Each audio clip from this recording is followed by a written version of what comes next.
During this call, we will discuss our Hello, business, everybody. It's Cody and Bryce. These comments are based on our predictions. Hit mute real quick. Yeah, there you go. We're just tuned in to the Tesla Q1 financial results for the first quarter. The conference call here. Numbers were not as bad as feared, I think is the best way to put it. And yeah, it was a slight top and bottom line miss, but I think everybody was so bearish on the stock. They were picturing a disaster coming. And like literally, I mean, it would not have surprised anyone if they had been off, earnings had missed by 20% and top line by 10. And those numbers were less than half of that. So, right. Bryce, go ahead and, I think they're probably doing a little bit of disclosure BS anyway. So, I will tell everybody, Bryce, if you don't mind, pull up even the PDF that we were looking at earlier. We'll take a quick look at that, and then we'll just even for 30 seconds. We want to show you one quick slide we thought was fascinating, and then we'll hop over to Tesla, the call itself. Yeah, I'm pulling it up here. The slide that we're about to look at, I'll set the stage, shows all of the different businesses that Tesla is in presently and or will soon be in, including Dojo AI, Optimus Robot, and it is, I think, right this slide before that. There, no, close. Here we go. So humanoid robots up there, the Optimus on top using AI compute. You've got charging, which is both from the solar and energy side of things, as well as vehicles.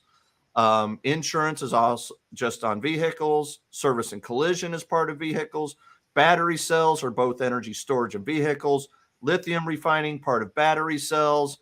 Auto bidder, if you don't know what that is a technology that, Bryce, would we look it up there? Yeah, so it's going to allow people with energy storage products to sell their power back to the grid and trade energy in real time, essentially, based on supply and demand. Very cool.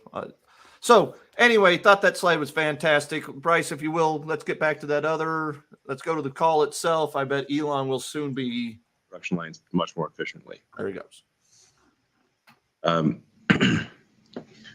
we think this should allow us to get to over 3 million vehicles of capacity when realized to the full extent. Regarding FSD version 12, which is the pure AI-based self-driving, people that if you haven't experienced this, I strongly urge you to try it out. It's profound, and the rate of improvement is rapid. So Bryce and I have both been using it. It's so much better than it was even a year ago. All cars with the cameras and inference computer and everything from hardware 3 on in North America. So it's been pushed out to, I think, around 1.8 million vehicles. Wow. And we're seeing about half of people use it so far. And that percentage is increasing with each passing week. So we now have over 300 billion miles that have been driven with FSD V12. Since the launch of full self-driving, supervised full self-driving, it's become very clear that the vision-based approach with end-to-end neural networks is the right solution for scalable autonomy. And it's really how humans drive. Our entire road network is designed for biological neural nets and eyes. So naturally, cameras and digital neural nets are the solution to our current road system. As he's been saying for 4 years. To make it more accessible, we've reduced the subscription price to $99 a month, so it's easy to try out. And as we've announced, we'll be showcasing our purpose-built robotaxi or cybercab in August. Cybercab. Regarding AI compute, over the past few months, we've been actively working on expanding Tesla's core AI infrastructure. For a while there, we were training constrained in our progress. We are, at this point, no longer training constrained, and so we're making rapid progress. We've installed and commissioned, meaning they're actually working, 35,000 H100 computers or GPUs. GPU is the wrong word. They need a new word. That's right. They do. It's not a graphical processor. When I say GPU, because it's not GPU, G stands for graphics, and it doesn't do graphics.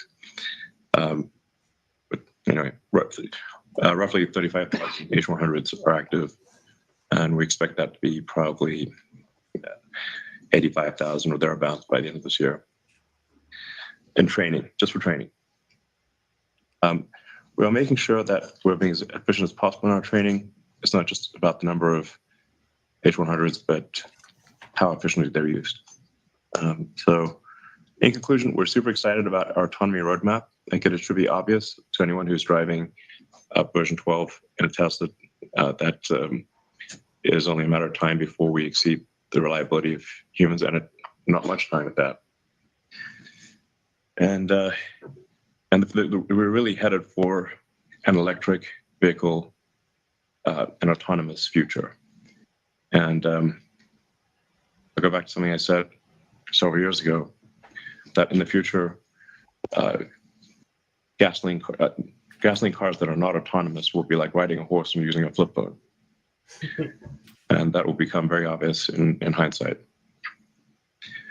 We continue to make the necessary investments that will drive growth and profits for Tesla in the future. And I wanted to thank the Tesla team for incredible execution during this period, and look forward to everything that we have planned ahead. Thanks. Thank you very much. And Vaibhav has some comments as well. Thanks. It's important to acknowledge what Elon said. From our auto business perspective, we did see a decline in revenues quarter over quarter, and those were primarily because of seasonality, uncertain macroeconomic environment, and the other reasons which Elon had mentioned earlier. Auto margins declined from 18.9 to 18.5%, excluding the impact of Cybertruck. The impact of pricing actions was largely offset by reductions in per unit cost and the recognition of revenue from auto park feature for certain vehicles in the US that previously did not have that functionality.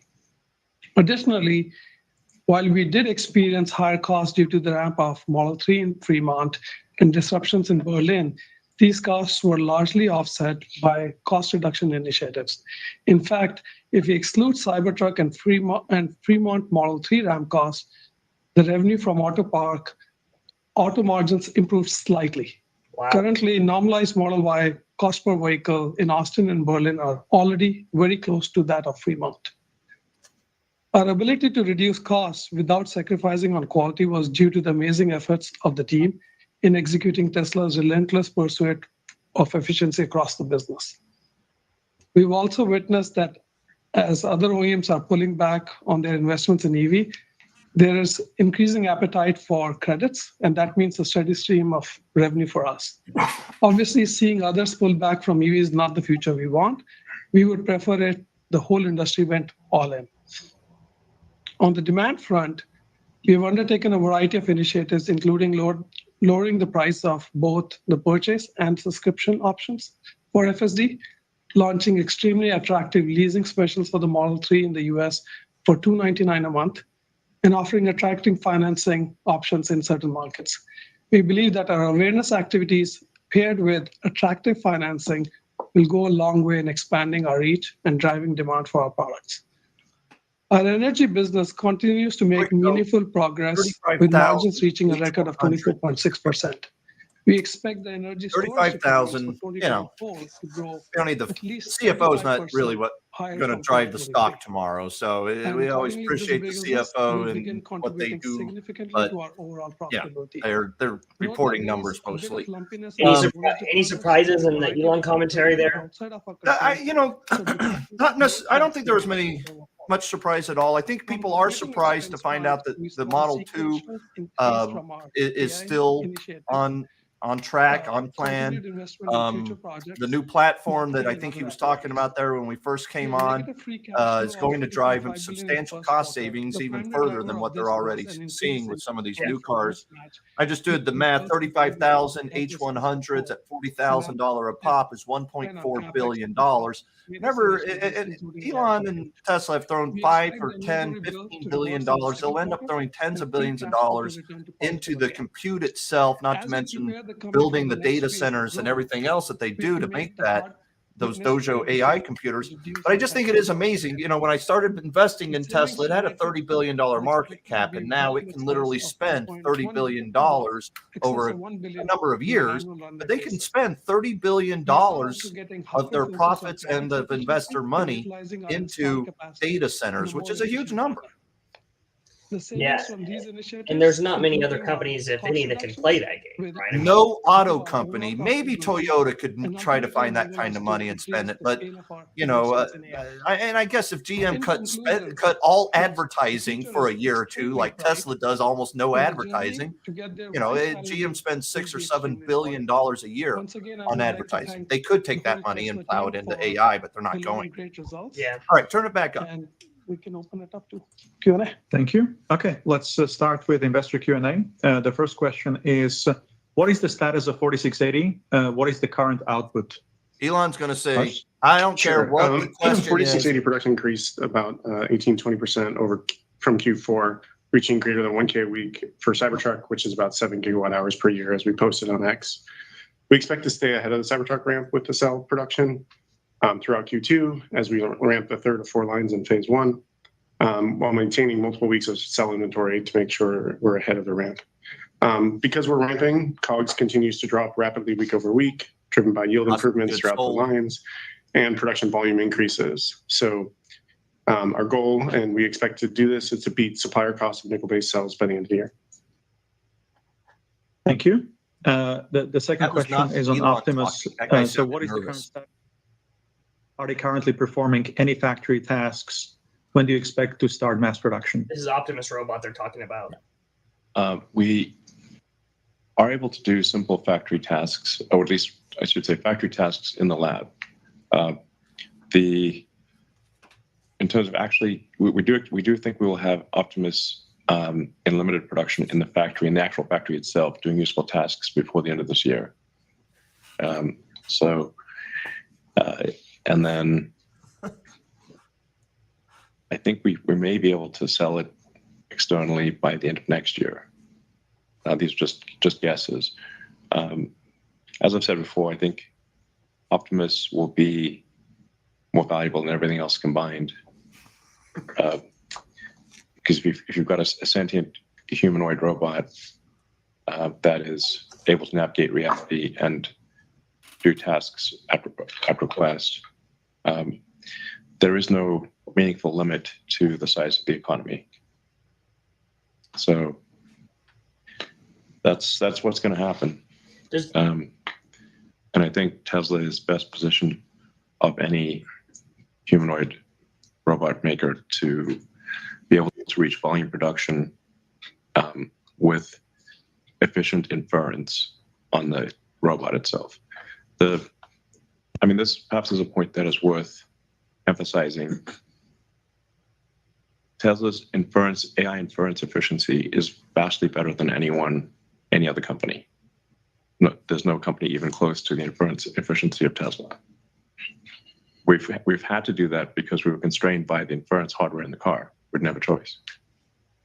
But that will pay dividends in many ways. Thank you. The third question is, what is Tesla's current assessment of the AI is best positioned. Does the market love Optimus hype or hate Optimus hype? And how should we think about the appropriate safety threshold? Look, if he really starts delivering that within the next 18 to 21 months, like he just said he might, it doesn't matter whether the market likes it right now or not. The stock's going to double and triple from here within a year or two. The data for such operations guides a broader adoption of driverless vehicles.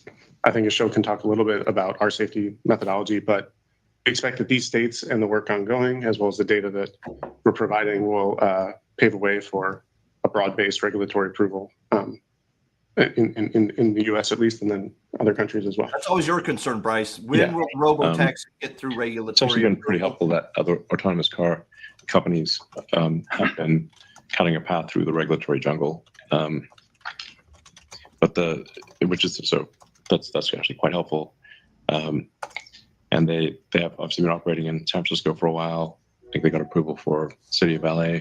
It'll be city by city at first. These approvals are happening rapidly. I think if you've got at scale a statistically significant amount of data that shows conclusively that the autonomous car has, let's say,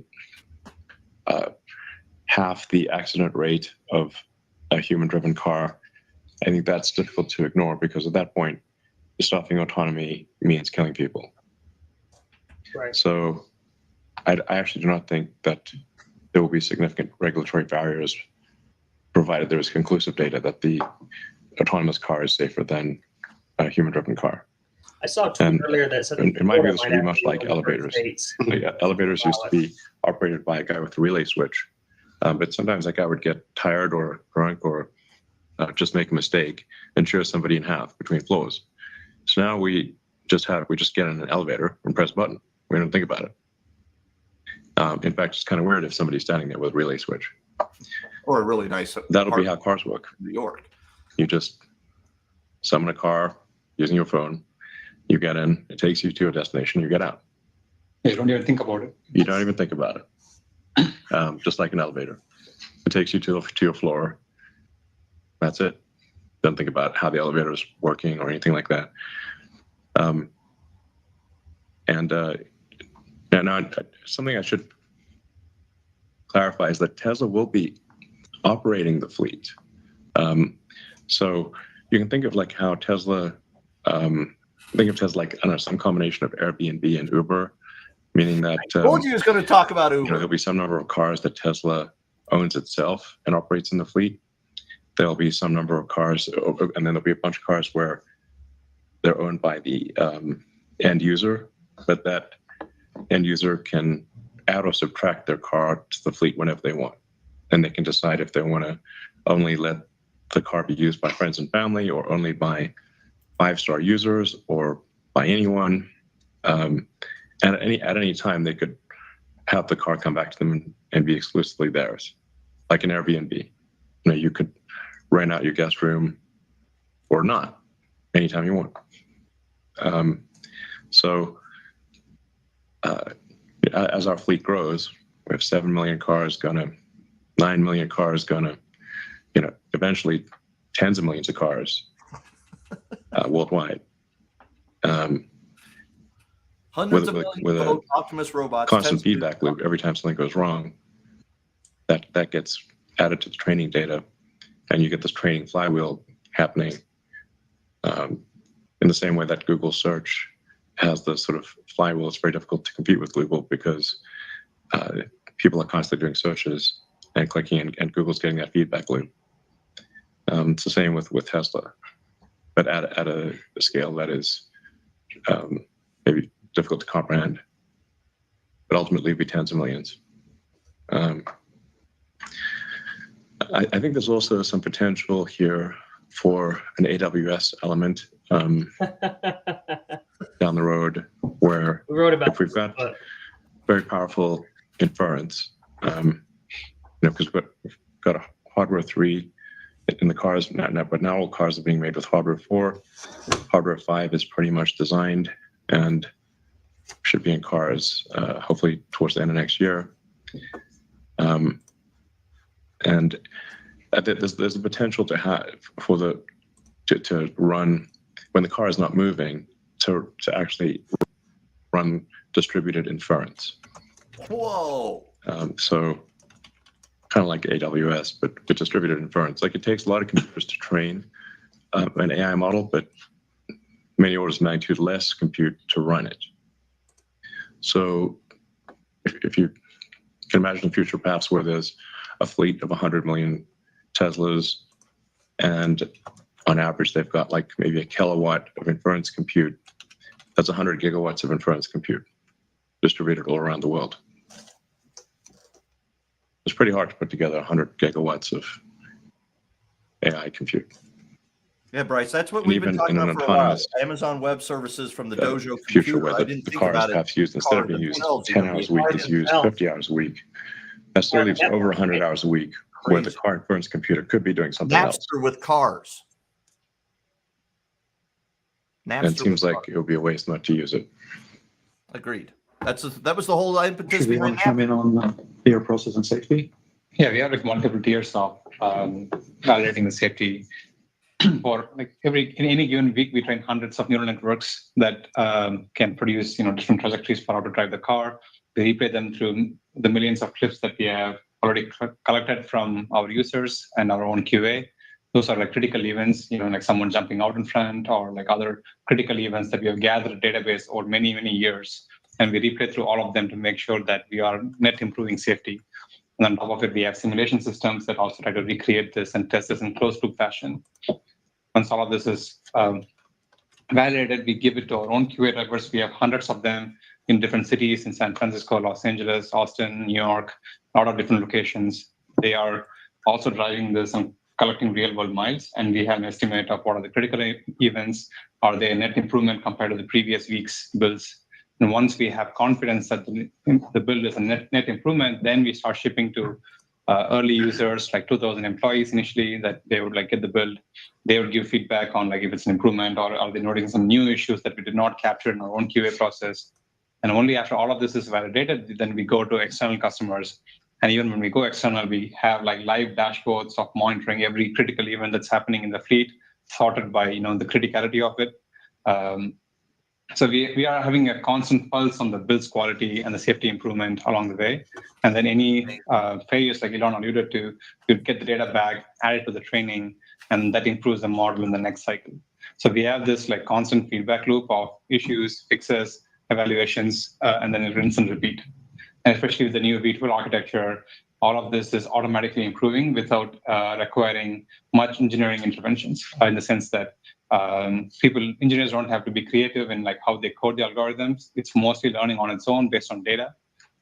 So you see that, okay, we failed here, or like this is how a person shows, this is how you drive this intersection or something like that. They get the data back, we add it to the neural network, and it learns from that training data automatically. That is the amazing thing. It's mentioned a minute ago, as Elon mentioned a minute ago, and he's mentioned this before, that the biggest edge that Tesla ends up getting, because they're so far ahead with the compute itself and the number of vehicles on the road that are helping train the compute, is the self-reinforcing feedback loop, that they learn more, so the cars get better, so more people sign up for the full self-driving, which makes the neural network better, which makes more people sign up, and they can continually improve that with the feedback from those cars. And as you've experienced, when the Tesla does make a mistake, and it still makes mistakes when it's driving you around, it asks you, why did you disengage, and can you please tell it? And that's where the compute itself can understand. There's not a human that listens to what we say. The computer itself, the Dojo AI, takes our feedback, processes it, and tries to correct it the next time when it sends out a new version of the full self-driving, so it doesn't make that mistake. See if Elon's talking again. I think he might be. Pretty close to a total retrain of the neural nets in each case, or substantially different. So we have good insight into where the models, how well the car will perform in say 3 or 4 months. Yeah, in terms of like scaling laws, people in the AI community generally talk about model scaling laws, where they increase the model size a lot, and then they have corresponding gains in performance. But we have also figured out scaling laws in other axes. In addition to the model size scaling, you can also have data scaling. You can increase the amount of data you use to train the neural network, and that also gives similar gains. And you can also scale up by training compute. You can train it for much longer and get want more GPUs or more Dojo nodes, and that also gives better performance. And you can also have architecture scaling, where you is there a way to train with that feedback loop on a LiDAR-based system? Does it only work with vision? Yeah, no, I think you could, but I think the amount of data that it's going to take and the inference that it's going to take to process all that data gets to be troublesome on the scaling side. So maybe not. Yeah. Performance. Obviously, it takes time to do the experiments, because it takes few weeks to train. It takes a few weeks to collect tens of millions of video clips and process all of them. But you can estimate what's going to be the future progress based on the trends that we have seen in the past, and they've generally held true based on the past data. Okay, thank you very much. Let's go to the next question, which is, can we get an official announcement of the timeline for the $25,000 vehicle? I think Elon mentioned it in the opening remarks, but as you mentioned, we're updating our future vehicle lineup to accelerate the launch of our low-cost vehicles in a more CapEx efficient way. That's our mission, to get the most affordable cars to customers as fast as possible. These new vehicles we built on our existing lines and open capacity, and that's the major shift, to utilize all our capacity with marginal CapEx before we go spend high CapEx. That is the big Yeah, change. we'll talk about this more on August 8th. But really, the way to think of Tesla is almost entirely in terms of solving autonomy and being able to turn on that autonomy for a gigantic fleet. And I think it might be the biggest asset value appreciation in history when that day happens, when you can do unsupervised full self-driving. 5 million cars. Your car suddenly goes from being worth 30,000 to being worth 120,000. Some of those have, yeah. It'll be 7 million cars.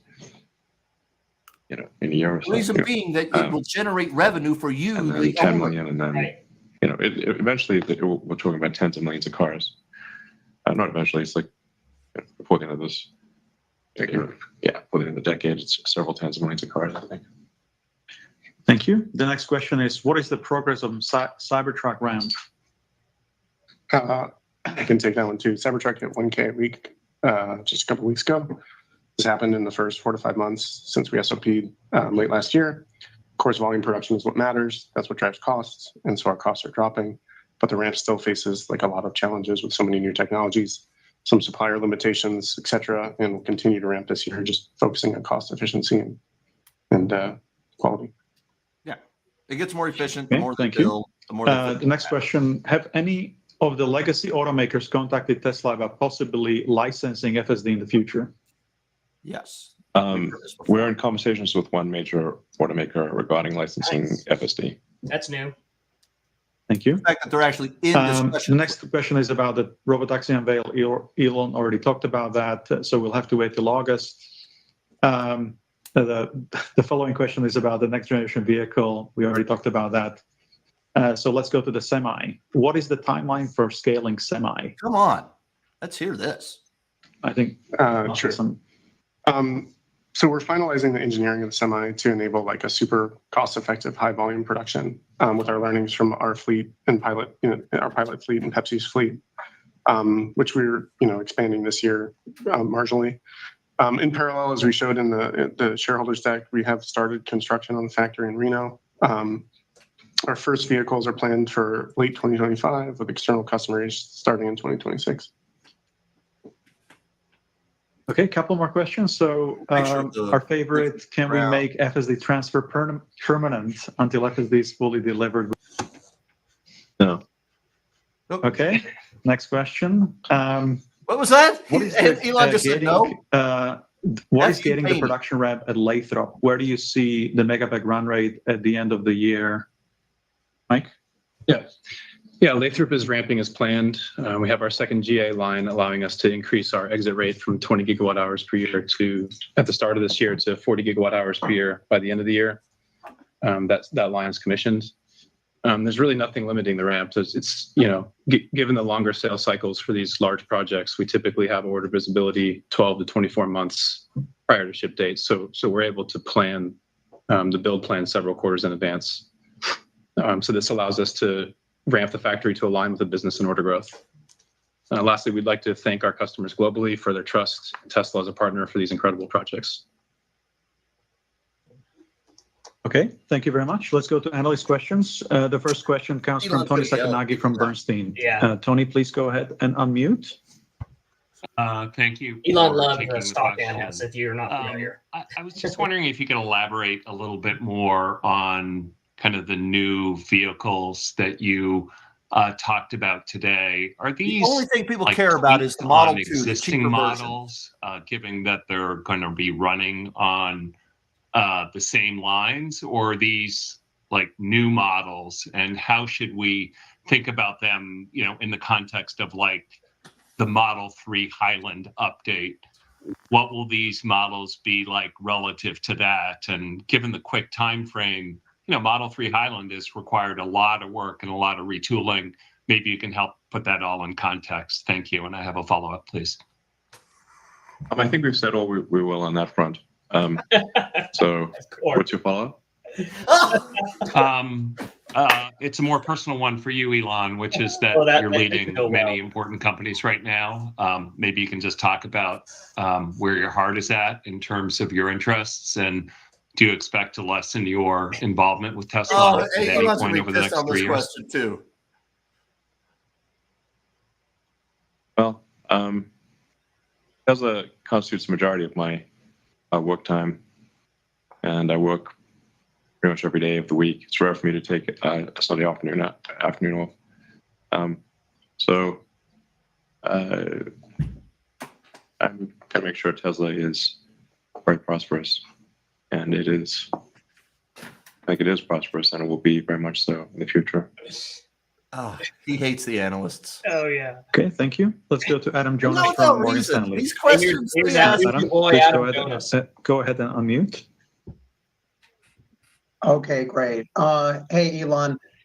So you and your team on volume expect a 2024 growth rate notably lower than that achieved in 2023. But what's your team's degree of confidence on growth above 0%? Or in other words, does that statement leave room for potentially lower sales year on year?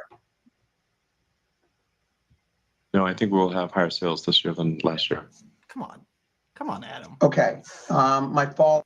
But even in a future product, if you had nailed execution, assuming that you nail execution on your next gen cheaper vehicles, more aggressive giga castings, I don't want to say one piece, but getting closer to one piece, structural pack, unboxed, 300-mile range, $25,000 price point, putting aside robotaxi, those features. See, I told you, all the analysts are going to want to talk about how long would it take your best Chinese competitors to copy a cheaper and better vehicle that you could offer a couple of years from now? How long would it take your best Chinese competitors to copy that? Thanks.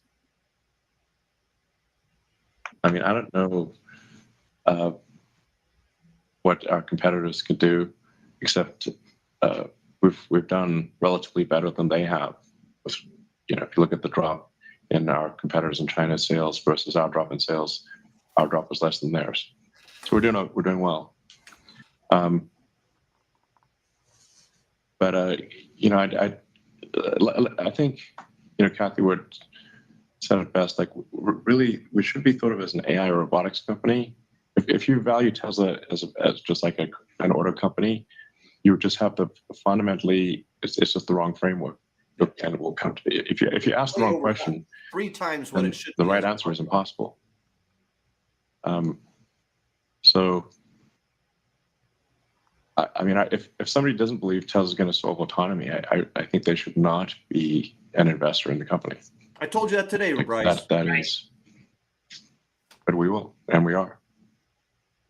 And then you have a car that goes from 10 hours of use a week, like an hour and a half a day, to probably 50, but it costs the same. I think that's the key thing to remember, right? Especially if you look at FSD supervised. If you didn't believe in autonomy, they should give you a preview that this is coming. It's actually getting better day by day.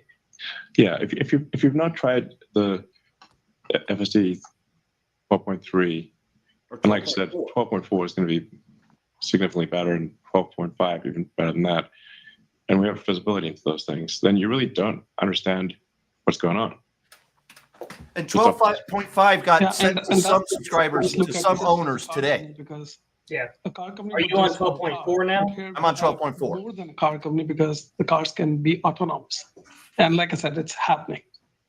Yeah, this is all in addition to Tesla working. The overall AI community is just like improving rapidly. Yeah. I mean, we're putting the actual auto in automobile. So, we like, well, sort of like, tell us about future horse carriages you're making. I'm like, well, actually, it doesn't need a horse. That's the whole point. And that's really the whole point. Okay. Thank you. The next question comes from Alex Potter from Piper Sandler. Last quarter, Alex, please Elon go was ahead. depressed during the call, and it killed the stock. Yeah, it was horrible. That's not the only reason the stock's been down. But it didn't do any The favors listening to him completely whine. on This is a much better version of AI, Elon. full self-driving. neural net training, all of these things. In that context, Elon, you've spoken about your desire to obtain 25% voting control of the company. I understand completely why that would be. So I'm not necessarily asking about that. I'm asking if you've come up with any mechanism by which you can ensure that you'll obtain that level of voting control. Because if not, then the core part of the thesis could potentially be at risk. So any additional commentary you might have on that topic? And they're solving autonomous driving, and this guy's like, well, are you going to get your no matter what, Tesla, even if I got kidnapped by aliens tomorrow, what? Tesla will solve autonomy, maybe a little slower, but it would solve autonomy for vehicles at least. I don't know if it would win on with respect to Optimus or with respect to future products, but it would. But there's enough momentum for Tesla to solve autonomy, even if I disappeared for vehicles. Now there's a whole range of things we can do in the future beyond that. I'd be more reticent with respect to Optimus. If we have a super sentient humanoid robot that can follow you indoors and that you can't escape, we're talking Terminator level risk, then I'd be uncomfortable with, if there's not some meaningful level of influence over how that is deployed. There's a little bit of a God complex on that. Like, if I don't have the power to help stop shareholders that, have an opportunity to ratify or re-ratify the sort of competition. I guess I can't say that. Whatever, but that is a fact. They have an opportunity. Okay. Very good. And we'll see if the company generates a lot of positive cash flow, we could obviously buy back shares. All right, that's actually all very helpful context. Thank you. Maybe one final question, then I'll pass it on. OpEx reductions. Thank you for quantifying the impact there. I'd be interested also in potentially more qualitative discussion of what the implications are for these headcount reductions. What are the types of activities that you're presumably sacrificing as a result of parting ways with these folks? Thanks very much. So, like we said, we've done these headcount reductions across the board. And, as companies grow over time, there are certain redundancies, there's some duplication of efforts which happens in certain areas. So you need to go back and look at where all these pockets are, get rid of it. So we're basically going through that exercise wherein we're like, hey, how do we set this company right for the next phase of growth? And the way to think about it is, any tree which grows, it needs pruning. This is the pruning exercise which we went through. And at the end of it, we'll be much stronger and much more resilient to deal with the future, because the future is really bright. Like I said in my opening remarks, we just have to get through this period and get there. Yeah, we're not giving up anything that it's significant that I'm aware of. So we've had a long period of prosperity from 2019 to now, and so if a company sort of organizationally is 5% wrong per year, that accumulates to 25-30% of inefficiency. We've made some corrections along the way, but it is time to reorganize the company for the next phase of growth. It's a great answer. And you really need to reorganize it, just like a human. When we start off with one cell and kind of zygote and blastocyst, and you start growing arms and legs, and then briefly you have a tail. And but you shed the tail, hopefully.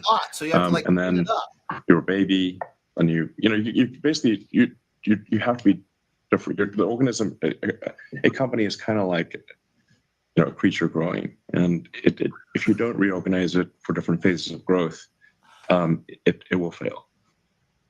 You can't have the same organizational structure if you're 10 cells versus 100 versus 1 million versus 1 billion versus 1 trillion. Where humans are like around 35 trillion cells. Doesn't feel like it feels like, feel like one person, but you're basically a walking cell colony of roughly 35 trillion, depending on your body mass. Living in about 3 times that number in bacteria. So simulation. Anyway, you've got to reorganize the company for a new phase of growth, or it will fail to achieve that growth. Great answer. And he's not wrong. Thank you. Let's go to Mark Delaney from Goldman Sachs. Mark, please go ahead and unmute. Yes, good afternoon. Thanks very much for taking the question. The company had previously characterized potential FSD licensing discussions as in the early phase, and some OEMs had not really been believing in it. Can you elaborate on how much the licensing business opportunity you mentioned today has progressed? And is there anything Tesla needs to achieve with the technology in terms of product milestones in order to be successful at reaching a licensing agreement, in your view? Well, I think it just needs to be obvious that our approach is the right approach. And I think it is. I think we're now with 12.3. If you just have the car drive you around, it is obvious that our solution with a relatively low cost, it's amazing inference computer and standard cameras can achieve self-driving.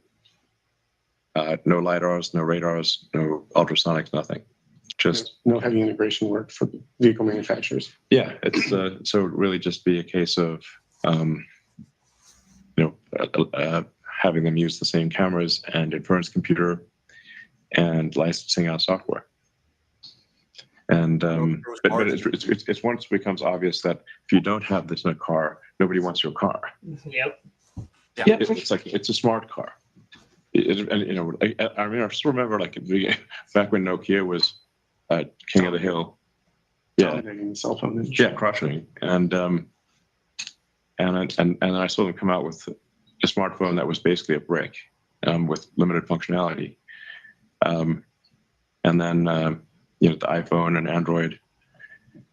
But people still did not understand that all the phones are going to be that way. There's not going to be any flip phones. There'll be a niche product. Or home phones. Yeah, not even exactly. When was the last time you saw a home phone? Is it like an I have no idea. Yeah. In a hotel. Depends on the hotel. Yeah, the hotels have them. Yeah. I have a mobile flip phone up here somewhere. The people don't understand. All cars will need to be smart cars, or you will not sell. The car will not. Nobody will buy it.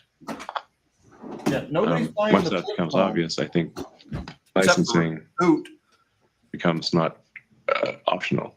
Becomes a method of survival. Yeah, it's license it or nobody will buy your car. Mm-hmm. Well, that's probably got to be 85% gross margin for Tesla. In the conversation, You want to make a prediction on which OEM Tesla's talking to, which company licenses it first? Let me think about it for a moment. Product life cycle. Yeah, they're talking about years before they will, put it in their product. We might have a licensing deal earlier than that, but it takes a while.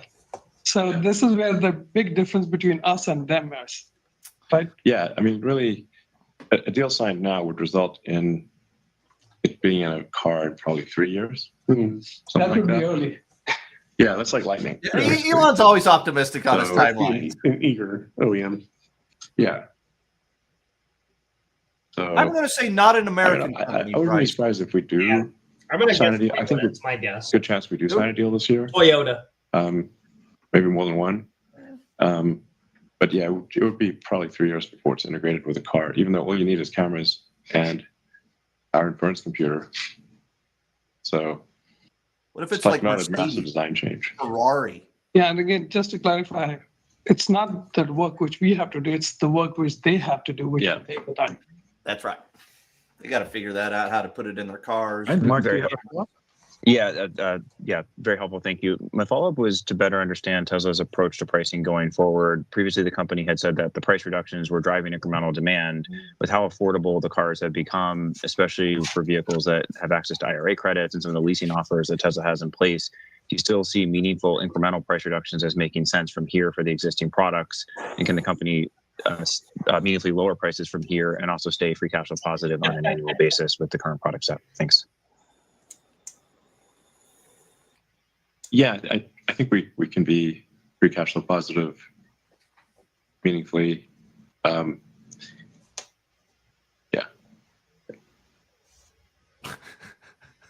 I think Vaibhav said it in his opening remarks, like our cost down efforts, we basically were offsetting the price cuts. That's what I was going to say. Goal. Like we're trying to give it back to the customers. I hate it when the analysts ask questions that literally they're just making these guys these tests, making Elon and the CFO repeat what is in the freaking press release today. Right. Read the deck before the conference call. So over time, we do need to keep making sure that that it's a great product at a great price, and moreover that price is accessible to people. So it's not, you have to solve both the value for money and the fundamental affordability question. The fundamental affordability question is sometimes overlooked. If somebody's earning several $100,000 a year, they don't think of a car from a fundamental affordability standpoint. But for the vast majority of people are living paycheck to paycheck. So it actually makes a difference if the cost per month for lease or financing is $10 one way or the other. Yeah. So it is important to keep improving the affordability and to keep, it's just like making the price more accessible. Yeah, exactly. Make the price more accessible, the value for money better, and to keep improving that over time. But also to make kick-ass cars that people want to buy. Yeah, it's got to be a great product at a great price. In the end, really is the only thing that matters. How great your product is. The standards for what constitutes a great product at a great price. Absolutely. That's it. Keep increasing. So there's like you can't just be static. You have to keep making the car better, improving the price of it, improving the cost of production, and that's what we're doing. Yeah, and in fact, like I said in my opening remarks, also like the updated Model 3 is a fantastic car. I don't think people fully even understand the amount of engineering effort which has gone, and Lars and team have actually put out videos explaining how much the car is different when it looks and feels different. Not only it looks and feels different, we've added so much value to it, but you can lease it for like as low as $299 a month. Yeah. They need to advertise that. Yeah. Show the car driving itself. Right. The next question comes from George from Canaccord. George, please go and unmute. Hi, thank you for taking my question. First, could you please help us understand maybe some of the timing of launching FSD in additional geographies, including maybe clarifying your recent comment about China? Thank you. You mean like new markets? Yeah, there are a bunch of markets where we don't currently sell cars that we should be selling cars in. We'll see some acceleration of that. And FSD in new markets? Yeah. So the thing about the end-to-end neural net based autonomy is that just like a human, it actually works pretty well without modification in almost any market. So we plan on, with the approval of the regulators, releasing it as a supervised autonomy system in any market where we can get regulatory approval for that, which we think includes China. Nice. So yeah, it's just like a human, you can go rent a car in a foreign country and you can drive pretty well. Obviously, if you live in that country, you'll drive better, and so we'll make the car drive better in these other countries with country-specific training. But it can drive quite well almost everywhere. Yeah, the basics of driving are basically the same everywhere. Like a car is a car, traffic is a traffic light, road is the road. Yeah, it understands that it shouldn't hit things no matter where it is. Exactly. There are some road rules that you need to follow. In China, you shouldn't cross over a solid line to do a lane change. US is a recommendation, I think. China, you get fined heavily if you do that. Country, you try not to do some actions, but it's mostly smaller. What about driving on the opposite side of the road? Or something like that. Yeah, I think it's a software adjustment. Hey, George, do you have a follow-up? Yep. So my follow-up has to do with the first quarter deliveries, and I'm curious as to whether or not you feel that supply constraints that you mentioned throughout the release impacted the results, and maybe can you help us quantify that? And is that why you have some confidence in unit growth in 2024? Yeah, I think we did cover this a little bit in the opening remarks too. Q1 had a lot of different things which were happening. Seasonality was a big one, continued pressure from the macroeconomic environment. We had attacks at our factory. We had Red Sea attacks. We're ramping Model 3. We're ramping Cybertruck. All these things are happening. I mean, it almost feels like a culmination of all those activities in a constrained period.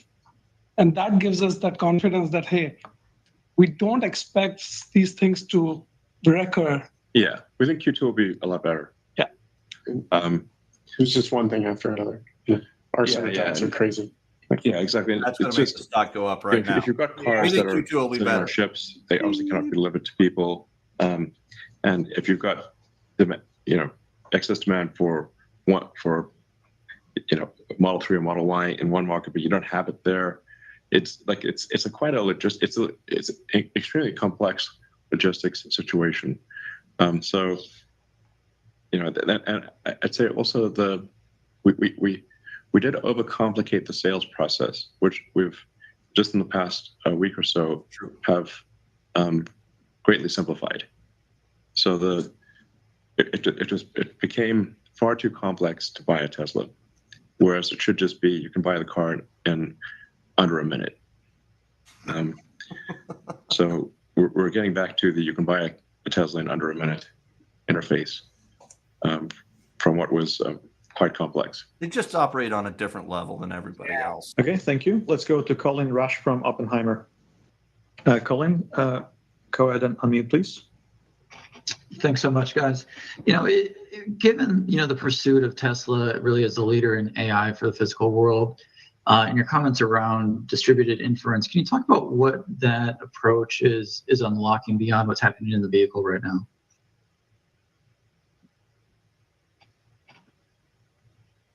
No. Do you want to say something? Yeah, I can mention like the car, even when it's a full robotaxi, it's probably going to be used around 50 hours a week. That's my guess, like a third of the hours of the week. Yeah, it could be more or less, but then there's certainly going to be some hours left for charging and cleaning and maintenance in that world. It can do a lot of other workloads. Even right now, we are seeing, for example, these LLM companies have this like batch workloads where they send a bunch of documents, and those are run through pretty large neural networks. Take a lot of compute to chunk through those workloads.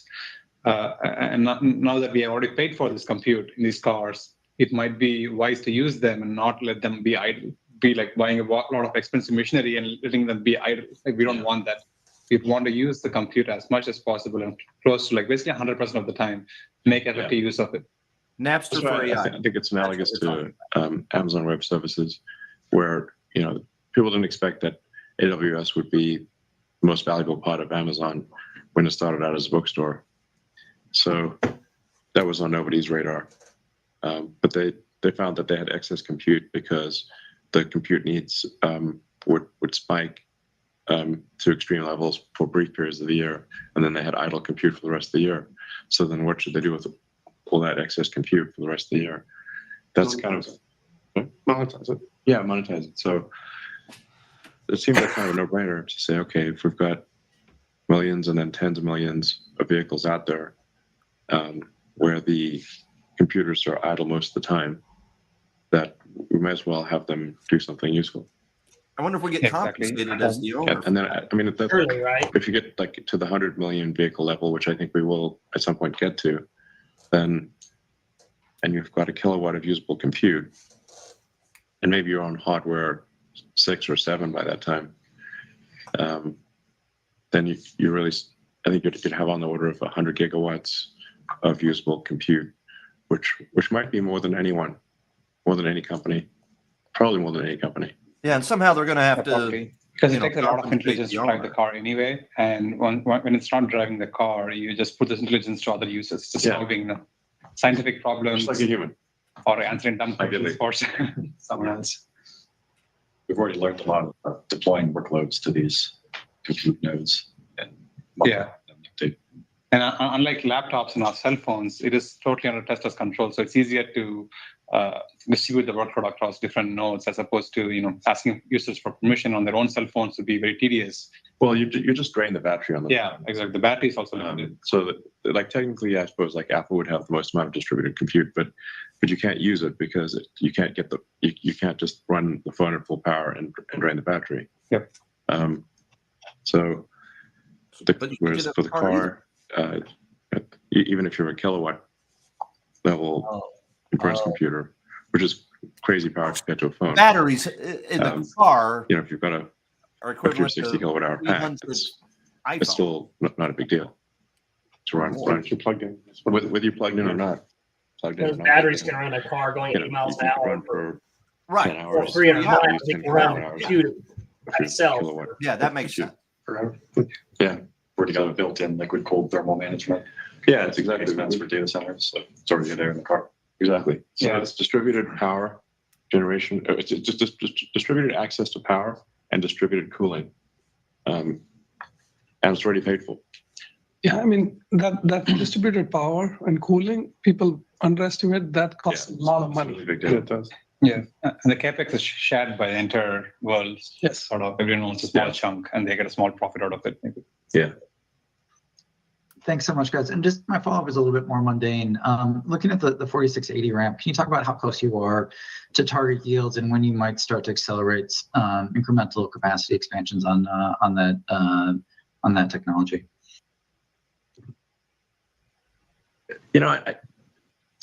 We're making good progress on that, but I don't think it's super important for at least the near term.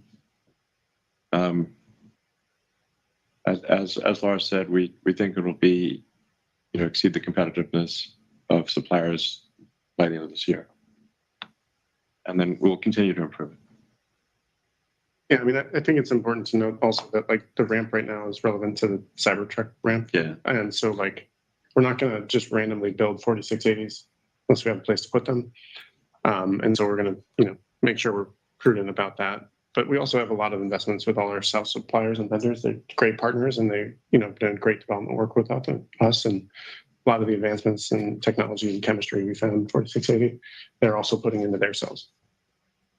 Yeah, I mean, a big part of the 4680, in terms of doing internal cells, was a hedge against what would happen with our suppliers. Because for a while there, it was very difficult because every big car maker put in massive battery orders. And so the price per kilowatt hour of lithium-ion batteries went to crazy numbers, to crazy levels. Bonkers. Yeah, just bonkers. So, okay, we've got to have some hedge here to deal with, cost per kilowatt hours numbers that were double what we anticipated. If we have an internal cell production, then we have that hedge against demand shocks. With too much demand. That's really the way to think about it. So it's not like we want to take on a whole bunch of problems that just for the hell of it. We did this cell program in order to address the crazy increase in cost per kilowatt hour from our suppliers due to gigantic orders placed by every car maker on Earth. So yeah. Okay, thank you. And the last question comes from Ben Kalo from Baird. They were double and triple ordering. Go ahead and unmute.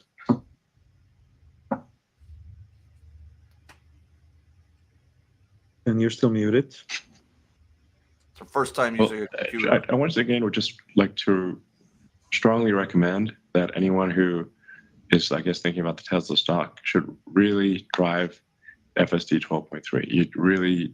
You can't. It's impossible to understand the company if you do not do this. All right. So since Ben is not unmuting, let's try Shreyas Patel from Wolf Research. Final question. Final question. Oh, hey. Thanks so much. Elon, during the Investor Day last year, you mentioned that auto COGS per unit for the next gen vehicle would decline by 50% versus the current 3 and Y. I think that was implying something around $20,000 of COGS. About a third of that was coming from the unboxed manufacturing process. But I'm curious if you see an opportunity that some of the other drivers around powertrain cost reduction or material cost savings, would those be largely transferable to some of the new products that you're now talking about introducing? Yeah, sure. I mean, in short, yes. I mean, like, the unboxed manufacturing method is certainly great and revolutionary, but with it comes some risk because, it's new production lines, not. But all the subsystems we developed, whether it was powertrains, drive units, battery improvements in manufacturing and automation, thermal systems, seating, the integration of interior components, and reduction of LV controllers, all that's transferable, and that's what we're doing. Trying to get it into our products as fast as possible. And so that engineering work, we're not trying to just throw it away and put it, in a coffin. We're going to take it and utilize it to the best advantage of the cars we make and the future cars we make. Okay, great. And then just on that topic of 4680 cells, I know you mentioned it. You really thought of it more as like a hedge against rising battery costs from other OEMs, but it seems even today, it seems like you would have a cost advantage against some of those other automakers. And I'm wondering, given the rationalizing of your vehicle manufacturing plans that you're talking about now, if there's an opportunity to maybe convert the 4680 cells and maybe sell those to other automakers and really generate an additional revenue stream. I'm just curious if you have any thoughts about that. Right. What seems to be happening is that unless I'm missing something, the orders for batteries from other automakers have declined dramatically. Yes. So we're seeing much more competitive prices for cells from our suppliers, dramatically more competitive than in the past. It is clear that a lot of our suppliers have excess capacity. Yeah. In addition to what Elon said, this is Karen, by the way. In addition to what Elon said about 4680s, what 4680 did for us from a supply chain perspective was help us understand the supply chain that's upstream of our cell suppliers. So a lot of the deals that we had struck for 4680, we can also supply those materials to our partners, help reducing the overall cost back to Tesla. So we're basically inserting ourselves in the upstream supply chain by doing that. So that's also been beneficial in reducing the overall pricing, in addition to the excess capacity that these suppliers have. Amazing. Yeah. No, I mean, this is going to wax and wane, obviously. So, there's going to be a boom and bust in battery cell production, where production exceeds supply, and then supply exceeds production, and back and forth, kind of like, I don't know, DRAM or something. So it's like what is true today will not be true in the future. There's going to be somewhat of a boom and bust cycle here. Yeah. And then there are additional complications with government incentives, like the Inflation Reduction Act, the IRA, which I always found like a funny name for a comical name. Yeah, is it like the Irish Republican Army, the Internet Research Agency from Russia? Independent retirement account? Yeah, exactly. Roth IRA. And it's like forced Spider-Man situation, which IRA wins. But it does complicate the incentive structure, so that there is perhaps there's stronger demand for cells that are produced in the U.S. than outside the U.S. But then how long does the IRA last? I don't know. Which is why it's important that we have both in-house cells and vendor cells to hedge against all of this. Yeah. Okay, thank you very much. That's all the time we have today. But at the same time, I would like to make a short announcement. Here. And you mute it? I wanted to stop sharing. About a month ago. So good call. I mean, like we mentioned earlier, Elon was clearly in a much better and excited mood than he was 3 months ago on the call, where he sounded depressed and made everybody depressed about the stock. And then the numbers themselves over the last 3 months have had to come down for deliveries, earnings, revenue, everything. And so it was nice to hear the Elon coming out punching and, and even some great thoughts that he passed on to us. I'll mention a couple of takeaways I had. Do you have any comments you want to interject here?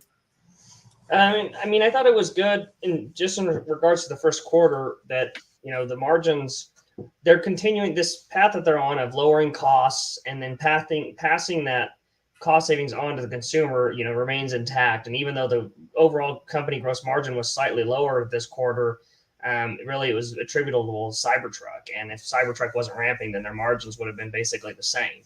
Even as they cut prices on every model throughout, except Cybertruck, they cut prices on every car throughout the quarter.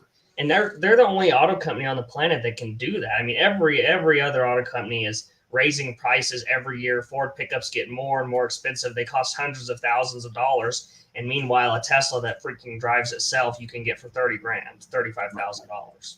Yeah. Amazing. And in a Cybertruck, you can buy a Tesla Cybertruck for 60 or 70 grand, depending on the configuration. And how long will it be before we start seeing Cybertruck price cuts? I mean, in 2 or 3 years, look, the hardware itself gets more valuable as the full self-driving can be put into the Cybertruck and others. So we are at some point going to, as full self-driving gets more and more, when it hits the robo-taxi process threshold, when it becomes level 5 autonomy, when it truly, you can summon it from your house to your office to come pick you up, the value of the car that has those computers and cameras in it is going to be more valuable than the hardware, the actual physical construction of that car.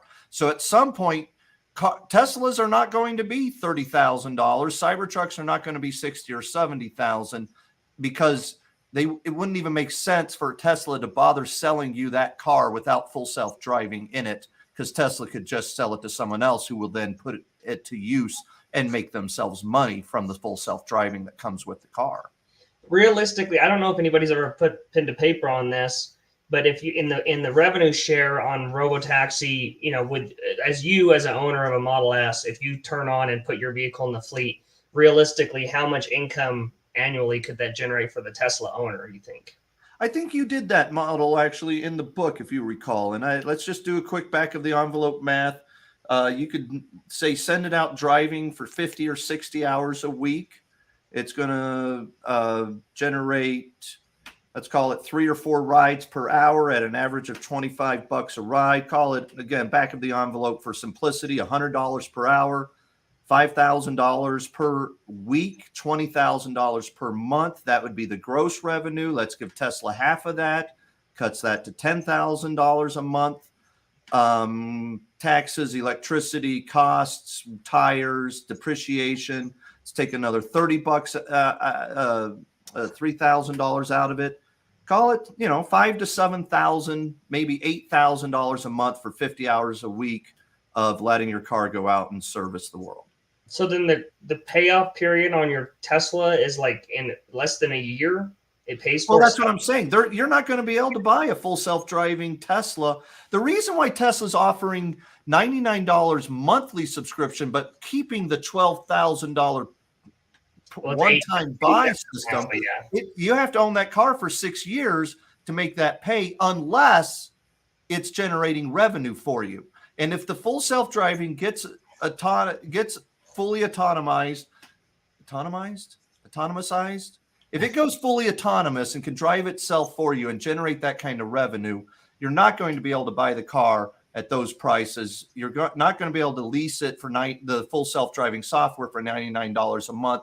It's going to cost $300 or $400 or $500, maybe $800 a month, $1,000 a month, and thereby in 12 months you could pay off the full self-driving that you could have bought for $12,000. So look, as a payback period, if you bought your Tesla, a Model 3 right now with full self-driving, the extra, I think they did cut the price from $12,000 to $8,000 last weekend or the last few days. So $8,000 plus $35,000 after your tax credits, et cetera. You're talking around $40,000 for the car, and it would be able to generate $5,000 to $7,000 a month for you when it becomes a robo taxi. So at that point, if you live in, say, Austin, which is going to be one of the first places, or San Francisco, that'll be one of the first places to actually approve you're letting your car drive around without you in it and servicing riders, you're talking 6 months to pay payback period. But you have to buy it now, because at some point, if you piddle around and buy the $99 a month service, at some point when it does go robo-taxi and fully autonomous, the price is not going to be $99 a month, and you're going to lose access to it. So, it's a bit of a risk and a bit of a gamble. If you don't believe, say this, if you don't believe that Tesla is going to solve autonomy, the stock is 3 times overvalued. You need to sell your stock. And if you don't believe that Tesla is going to fully solve autonomy, then you don't want to pay the $8,000 up front for it. But if you do believe they're going to solve autonomy and or the robot, Optimus robot, you better buy the stock, and you better buy the $8,000 software if you're buying the Tesla. Yeah. Another point, takeaways. Go ahead. Just if, regardless of, the Ultimate Tesla book, we put it all in there, the robot and everything. But just FSD with robotaxi in 2 years, 3 years, what's Tesla's valuation, do you think? Ask the question one more time. I looked away and picked up the book. If you if Tesla gets autonomy figured out, and then so they have, and robotaxis running around, and full self-driving subscriptions, are much more expensive. What is Tesla's valuation in 2 or 3 years? Before maybe Optimus is before around. Optimus, but yeah. If the robo-taxi is fully self-driving, right? You're probably maybe not quite a triple from here. Throw $400. We get back to the all-time highs. I think the all-time highs were just around 420, ironically or not. Yeah. But yeah, it's I think you get back to 350, 400 with the robo-taxi kicking in, say sometime next year in some cities, and then the Optimus robot, as Elon has talked about. If you believe in the Optimus robot, and as we explained in the book, you're talking about potential trillions of dollars of profits for the company 10 years, 15 years from now. Easily, not easily. Nothing's easy when it comes to investing or building a company like this. But it could possibly be a $30 trillion market cap, which would be a 60 bagger from here. So 60 times 150, $9,000 a share would be the target price in 15 years. Wild. What was the other point you were going to say? All right, a couple of takeaways I had. Number one, what's interesting is the iPhone doesn't, look, if you're homeless, you might not have an iPhone or an Android. But if you are even, struggling to pay your bills, you probably have a smartphone. There might be an iPhone that's 5 years old. It might be an Android. That's the cheapest model you can get. But you're using basically the same platform, the same device, the same, almost as much compute power as a billionaire. Elon uses the same phone that you have, Bryce. What do you have? The latest model, 15X Super Turbo. Just the blah, 15. blah, blah. I've got the 13 or 14. I don't know, whatever. We've got high-end models. That's the same thing that Jeff Bezos and Elon Musk and billionaires use, right? So the amazing thing about technology and the iPhone, smartphone specifically, is that it's enabled anyone to have access to the same compute and power and technology and social networks and internet access and broadband service that everybody gets. And it's been an incredible democratizer, incredible field leveler. And I remember, 10, 15, 20 years ago when Obama was president, there was a lot of times there was this thing that technology is the reason that the discrepancy between wealthy and poor is so large. It's not. It never has been. Technology is an equalizer. It actually brings up the poor to have more opportunities and to be able to compete on a more level playing field. And the iPhone is the fact that people making $30,000 a year and people making $3 billion a year can use the same platform and same device is miraculous. It's an amazing evener, a leveler. To apply that to Tesla today, look, the same, you can buy the Model S or the highest end Cybertruck for $100,000. You get the same software and the same camera systems that could become fully autonomous at the Model 3 and maybe eventually next year at the Model 2. If the Model 2 hits before robo-taxi and full self-driving is being approved, you will be able to buy, call it $30,000, including the software, after rebates and tax incentives from the Republican Democrat regime, giving people wealthy enough to buy new cars, free welfare, $7,000 checks, and $12,000 checks if you live in Colorado. Point being, you can buy a car that is the same as a billionaire drives. It has the same technology, drives you around. It's unbelievable. That leveler, because software downloads to your car in a Tesla, unlike anyone else. I think that's a fascinating point. You have a comment on that, Bryce? I have another thing to mention. No, go ahead. Another thing I thought was interesting was he made the analogy about batteries being like flash drives, memory for computers. DRAM. And as a long-term investor in technology, I've followed Micron and Western Digital and Seagate for many, many years. And the biggest problem with those companies has always been that it's a pure commodity business. And as Elon mentioned, you have these like waxing and waning of demand and supply in those industries. And over years, they've consolidated enough that there's not enough competition around the globe. There's SK Hynix, there's Samsung, the three I just mentioned, and maybe a couple of Chinese companies that make the memory that we all put in our computers and phones and cars. And they balance out supply and demand as best they can. They have to spend billions of dollars building the equipment, buying the equipment, putting it in factories that then makes the chips that you put in your phones and computers. But the pricing power is not there because it really is, even if there's just 6 competitors, there are 6 competitors driving prices lower all the time and competing against each other. Batteries are very much like that.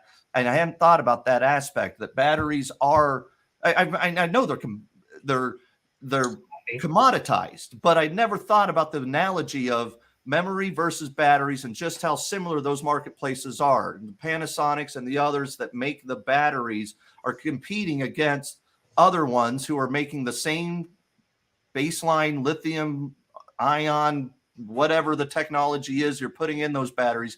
Very little differentiation in them thus far. Maybe someday someone truly, Enovix or someone, revolutionizes battery technology, but doesn't look like that's happening anytime soon. So I thought those were 2 interesting takeaways I had. I think those are really important. One of the things that I'm going to have to think more about, though, is this idea of the distributed compute on the Teslas. Using the idea is that you have these computers that, some of the best inferencing computers in the world are sitting in millions of Tesla cars already doing nothing most of the time. And Tesla as a company can leverage all of those computers as a network and do inferencing. And AI talk, inferencing is simply the real world back and forth like when you go on ChatGPT and ask a question and it gives you a response, then that's inferencing as opposed to training. And so what can Tesla potentially do with that distributed? The fact that Tesla has the distributed compute of that size is impressive, but practically what can they do with it? How can they monetize it? They're selling AI services to who? To do what? Okay. Let's a great question. Let's give a little one thing that he said that you and I hit on while he was talking. Let's just reiterate the fact that the reason Apple isn't able to tap into your compute power and the 2 or 3 billion devices around the world that have an iPhone, that have Apple chips in them, including the Macs, is because the battery in the iPhone case. And so you got one little battery or maybe 2 little batteries in an iPhone that are powering that and keep you 2 or 3 days of supply if you're not watching video the whole time.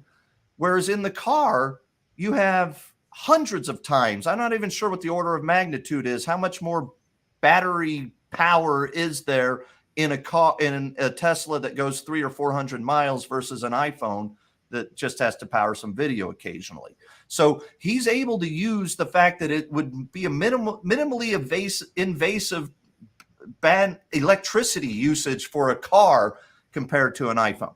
Now, to answer your question, we don't know what services and applications Tesla and its corporate and technology and app development companies would end up creating by using that new capacity very cheaply on a level that no one else could and at a size that no one else could. So the entire AI revolution needs inference capacity. The big constraint is training and inference. And the more inference, the more that Coca-Cola uses AI for its supply chain and interacting with customers, the more inference it's going to need. And there's only so much that the data centers that are in existence can even put together, and the heat that and the electricity it takes to generate those. So to distribute that out and doing some of that processing in idled battery-driven cars makes a lot of sense. And everything you do with AI is potential. Right off the bat, while you're talking, I had a thought that it could even power Tesla's ride-sharing app, right? Like they're going to build this ride-sharing app, and it takes AI. Like Uber has a ton of AI. They pay Oracle, I think, is their cloud provider, right? So Tesla, instead of having to go pay a cloud provider like Amazon or Oracle, maybe just utilizes the inference in the car itself to run a ride-sharing app. Share your screen real quick and show the example, the preview of the Tesla ride sharing. It's going to be in the same Tesla app that we use to do everything with our Tesla. And it will just be one of these down here at the bottom. You'll just scroll down and push a button. And then instead of pulling up that screen, it'll pull up the ride sharing screen, ride hailing in the Tesla app. So here you've got summon, so you could call a car to you. It shows here the car's 3 minutes away. It's a Model Y. Here's the temperature. You can set the climate. Where do you want to go? We want to go to the shopping center. What music do you want to listen to on your ride? 15 minutes away. Does it have a cost there? Is there a sneak? What do you call that? An Easter egg? No. A hidden egg or something like that. Yeah, no. But anyways, yeah, I mean, it's essentially like an Uber type app built into the Tesla app, and you can get a Tesla to haul you around. But look, the reason why I bought Tesla 5 years ago and made it my biggest investment and put my money and reputation behind it, you can quit sharing the screen, Bryce, is because of these potential kickers. The electric vehicle business is fine, but you don't own Tesla at a $500 billion market cap, which it has right now for the EV company. I mean, when I bought it it had a $30 billion market cap. And look, the EV business, the car business itself seemed exciting to me, but it was doing, $20 billion in sales or something like that. And I was like, look, if it's truly a software company, an AI company, if they're going to be a tech company, the thing shouldn't be trading at 1.5 times sales. It should trade at 8 times sales. You fast forward to today, they're going to do $100 billion in sales this year. The stock price is $500 billion. So it's 5 times sales. It can easily vacillate between 5 and 10 times sales. So, between theoretically, if it is a tech company and not a car company, we're at the low end of the range on a price to sales range. And if they're growing 20% per year, it's a little bit expensive. But if they turn on the robo-taxi, that growth rate's going to 30 or 40, maybe 50% over the next 2 to 3 years. The Optimus robot rolls out. I don't even know how to model that. It could be 70, 80, 100, 150% growth for a couple, 3 years. You could be $1 trillion revenue company in 5 years and kicking off hundreds of billions of dollars of profits. And I don't want to be pie in the sky. Look, it's a hard road to get from here to there. Investing is very hard. Trying to guess what the multiples that the market is going to be willing to pay for those earnings can be very difficult. Tesla can go down It's up today, 10% after hours. It could be flat tomorrow. I doubt it'll actually be down tomorrow. I think it'll feet the fire. The stock's going to be up between 10 and 15% tomorrow. Maybe even a little more, closer to 20%, just off of a relief rally and the fact that the analysts in Wall Street really wanted to hear about the Model 2 still being on track, the $25,000 car still being on track. And he several times, not only in the press release, but on the call, confirmed that. I think the market will be relieved on all of that. People who were waiting to be able to buy more tonight after or tomorrow after this report are going to have to pay up for it, I think. Cody, final thought. Tesla's our largest position in the fund. We both own it personally. What do you do with your Tesla tomorrow, if anything? Well, it depends on, lots of factors. If you own a too much Tesla tomorrow, take the opportunity to trim a little bit. But too much is relative for anyone, for any fund. Too much is a relative thing based on your risk tolerance, your goals, what your potential inheritance versus needing to take care of your family. Look, I don't have a rule for everyone on it. I personally I won't sell any shares personally at all tomorrow. If the stock's up 15 to 20% tomorrow, in the hedge fund, we own some call options. We own a lot of common. I would probably sell a few call options tomorrow, take some profits on those. But by and large,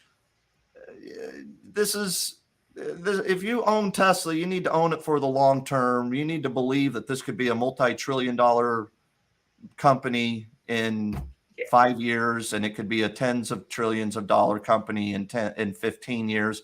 And if you don't believe that, if you think Elon's a fraud, if you think his political partisanship is annoying, then sell the stock. What else can I tell you? Yeah, and it's still down, 35, close to 40% year to date. So unless you bottom, even after the pop after hours, unless you bottom ticked it, you're not going to be like profitable, unless you bought 4 or 5 years ago, like trading with Cody subscribers did. But yeah, in the hedge fund.